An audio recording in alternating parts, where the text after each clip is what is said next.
Хвала Христу. Сёння чуем у Євангелії, як Христос задае пытанне вучням, кім людзі лічаць Сына Чалавечага. І пачуўшы розныя адказы, Христос задае другое пытанне: а вы, кім вы мяне лічыце? Мяне асабіста заўсёды гэты урывак і здзіўляў, і натхняў, таму што у ім Христос як бы ў ролі такога дасканалага прафесійнага псіхолага. І ён задае пытанне двайное, і яно глыбокае, но мае сэнс. Чаму гэтае пытанне двайное? Таму што думаю, што Христос хоча, каб вучні, калі будуць адказваць на гэтае пытанне, каб яны аддзяліліся ад думак іншых людзей. Не тое, што трэба насуперак вось гэтым людзям казаць, але каб яны як бы не кіраваліся думкамі іншых, а прынялі адказнасць самі за сябе. І вось гэта рыса дарослага чалавека. Браць адказнасць за самога сябе. Яна праяўляецца ў свецкім жыцці. Калі мы жывём, напрыклад, увесь час пад уплывам бацькоў, меркавання асяроддзя, і мы не перажываем свайго жыцця, не бяром адказнасці, а ўвесь час нехта нам нешта кажа. Нам кажуць, кім мы павінны быць, нам кажуць, дзе мы павінны працаваць, дзе жыць, якія грошы зарабляць, якую прафесію здабыць, за каго замуж выходзіць, на кім жаніцца. Вось там, дзе іншыя так кіруюць намі, там няма самастойнага дарослага жыцця.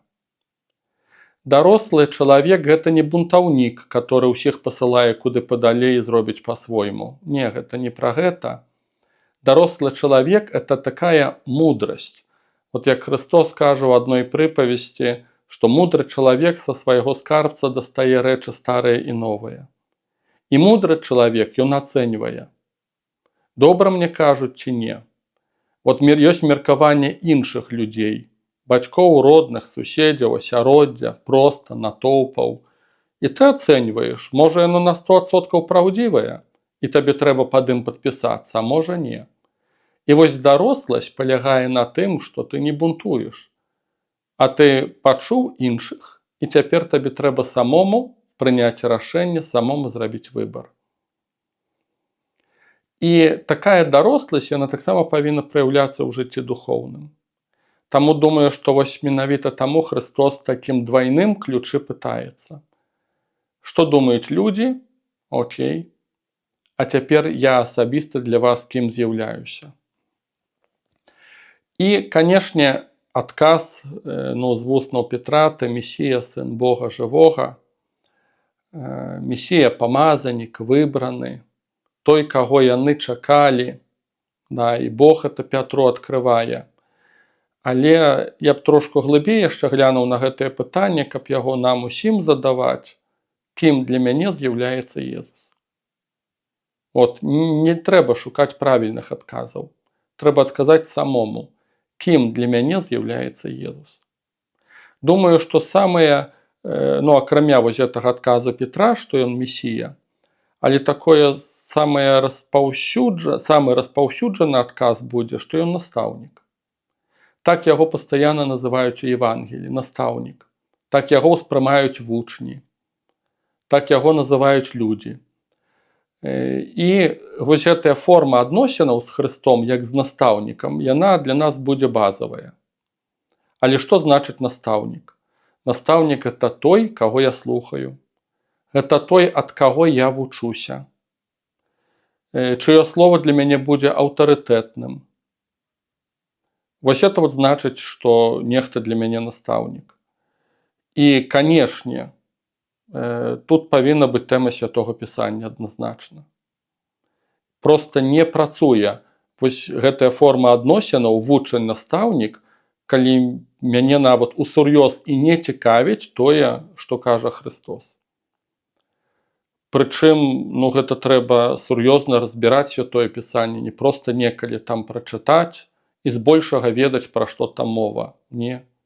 Трэба капацца, у дробязях разбірацца, 50-ы, 100-ы раз задумвацца, а пра што гэта ён казаў.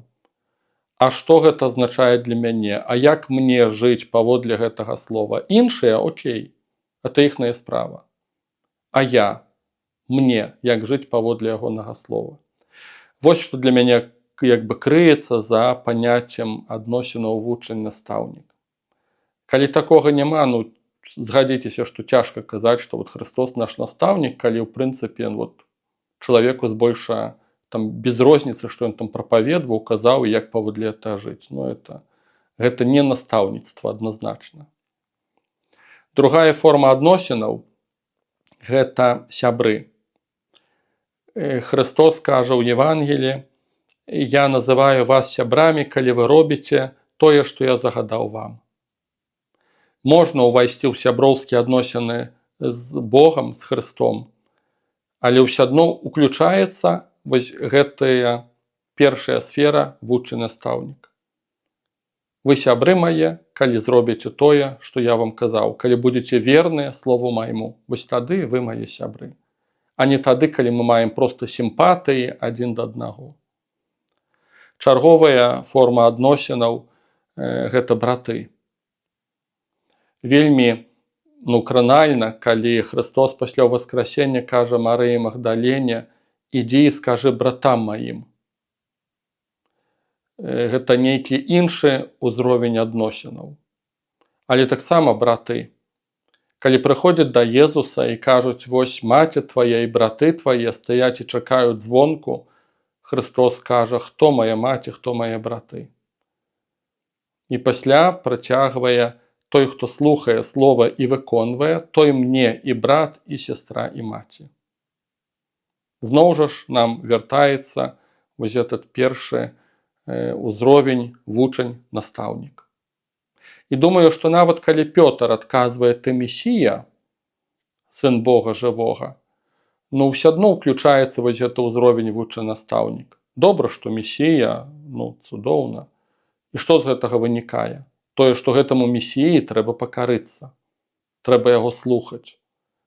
Трэба ўсур'ёз успрымаць яго слова, яго аўтарытэт.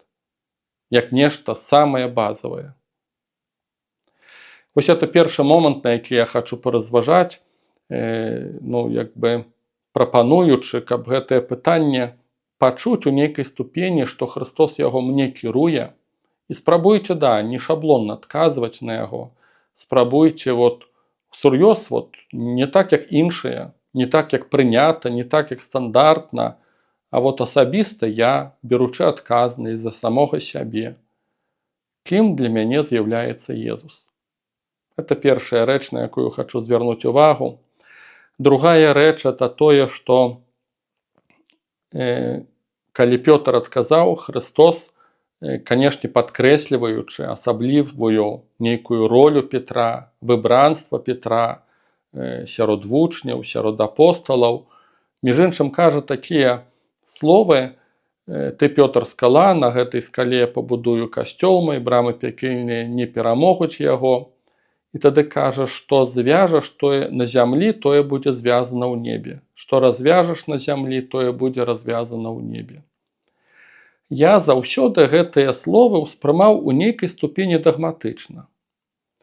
Гэта значыць, што Пётр – это тэма пастырства, святарства, это тэма біскупства, папы рымскага.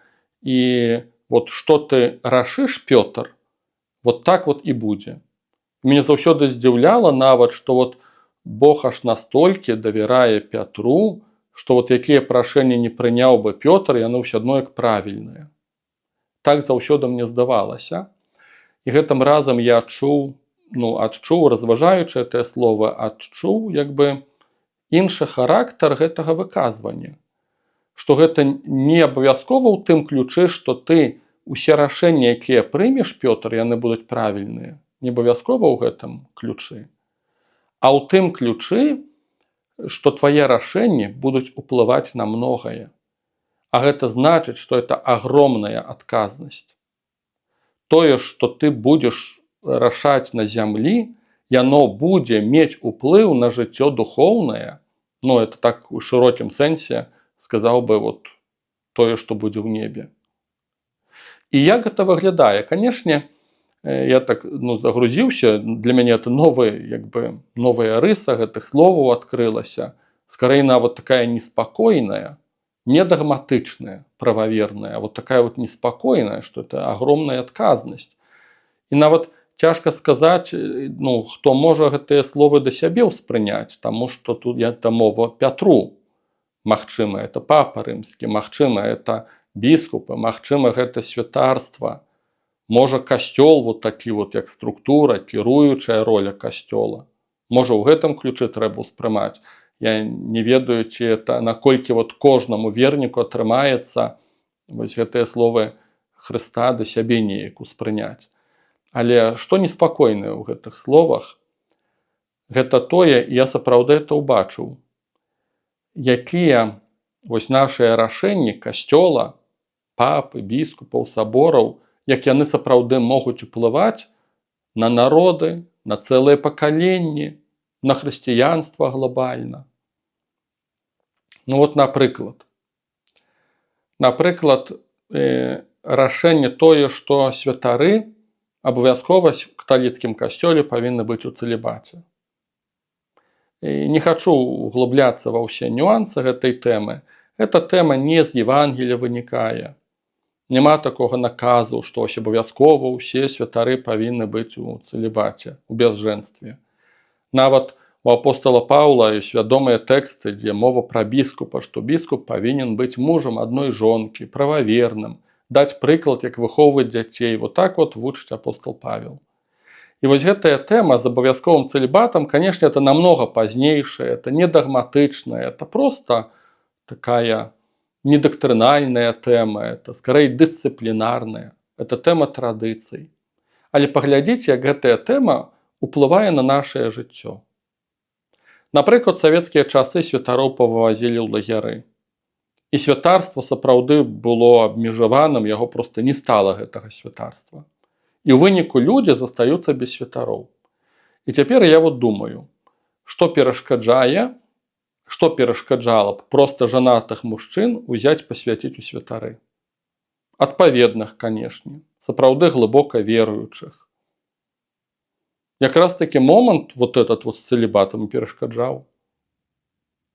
Альбо, напрыклад, нават не думаю пра канкрэтныя імёны, агульна так разважаю. Напрыклад, святар жыве там, як жыве, у нейкіх грахах. Нават цяжка сказаць, ці ён яшчэ веруючы. Будзьма шчырыя, такія гісторыі ёсць. Ён сабе сваё жыццё жыве, в прынцыпе, як хоча, добра ўладкаваўся. І ў выніку што? У выніку мучаюцца людзі. Можа, ён там не робіць страшных грахоў, каб яго вот адразу зняць там неяк дысцыплінарна. Не, проста ён вот сам па сабе. Яму там ні пісанне не трэба, ні Христос, вот добра проста ўладкаваўся. І ў выніку мучаюцца людзі, ён нікому Хрыста паказаць не можа. Духоўнага вопыту перадаць ён таксама не можа, але ён святар. І вось у дысцыпліне касцёла лацінская, што цяпер з ім зрабіць? В прынцыпе, нічога. Усе астатнія няхай мучаюцца. Збольшага вот так вот это працуе. Я вот думаю, калі б не было абавязковага цэлібату, правда, пашукаць людзей, мужчыну жанатага, высвяціць яго на святары, каб ён спаўняў гэтую паслугу. Гэта я нават не столькі для таго, каб крытыкаваць цэлібат, хаця спрымаю, што это не біблійная тэма, што это нейкая там традыцыя, больш касцёльная. Не для таго, каб крытыкаваць, а больш паказаць, як такія рашэнні могуць уплываць шмат на што. І гэтыя рашэнні цянуцца, вот проста нехта некалі прыняў такое рашэнне. Святары абавязкова усе у лацінскім касцёле у цэлібаце. Нехта прыняў такое рашэнне, іншыя яго падтрымалі на той час, і это цянецца стагоддзямі. І з гэтага вынікаюць свае плюсы і свае агромныя мінусы таксама. Альбо, напрыклад, што На доўгі час у касцёле дамінавала лацінская мова. Што такое лацінская мова? Яна некалі была жывой.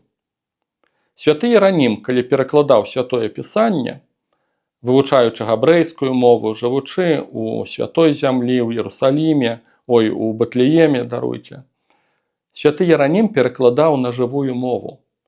Гэта была мова невялікай культуры. Гэта была мова якраз такі шэрых масаў. Нельга сказаць трасянка, да, але звычайныя людзі гаварылі на такой мове.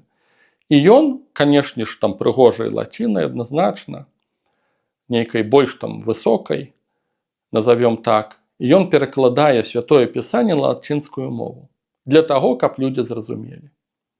Але прыйшоў такі момант, калі развіваюцца еўрапейскія народы, нацыі, культуры, і лацінская мова становіцца мёртвай.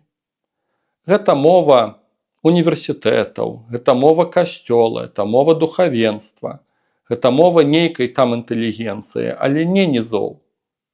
Але чамусьці у некага узнік такі дзіўны культ лацінскай мовы, што вот гэта мова касцёла, на яе нельга пакусіцца. І ў выніку цэлыя стагоддзі агромная колькасць людзей не разумее літургіі, не разумее знакаў літургічных, прыгожых зрэшты, не разумее сімволікі, не разумее гэтых тэкстаў, которые гучаць. У выніку не разумее святога пісання. І гэта ўсё таму, што вот узнік, назовём это культ лацінскай мовы. Вот просто нехта прыняў такія рашэнні, іншыя падтрымалі такія рашэнні. Яшчэ трэці мне прыклад прыходзіць такі. Ёсць практыка ў касцёле ў нас, што мы, літургія, ўжываецца постаці хлеба і віна, якія становяцца целам і крывёю Хрыста, але верным мы, як правіла, удзяляем толькі цела Хрыста.